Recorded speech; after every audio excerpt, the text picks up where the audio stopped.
These are going to be mini band walks, or some people call them monster walks. We're going to do these with a band a little bit above the ankles here. You can do them with the band above the knees. There's a lot of different ways that you can do them, but for this I'll demonstrate a little bit above the ankle. We're going to have your feet, depending on the tension of the band, you're going to try to get them maybe around between hip and shoulder width apart. If the band's a little bit looser, you can go wider. It's going to be effective. It's just all in relation to how tight the band is. So feet wide, you want to try to keep the toes pointed forward here too.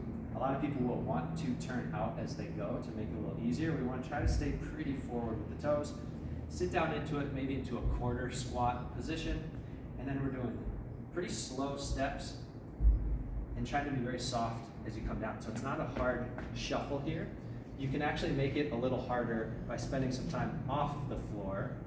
So when you have one foot hanging off the ground, one foot on the ground, that's where the tension is going to come in. If you're just spending most of your time with the foot planted, with both feet planted on the floor, you're not going to get as much out of it. So backwards, you just do the same thing, butt sticking out behind you. Forwards, you're going this way. If you're going to do some lateral steps, same idea, feet starting about the same width. Now we're going to go off to one side, and you're spending some time off the floor here. You don't want to let your feet come in all the way. You're just going to release a lot of the tension there. We want to try to maintain tension throughout. And then another thing, to not use a lot of momentum. So this is a common mistake I see in these, is people will really get their upper body leaning like this to assist with it.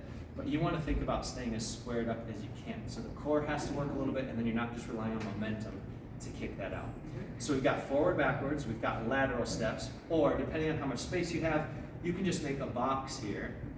Do some forward, then go to the side, then go backwards, and then return to the start. So that way you get all four directions in one box there.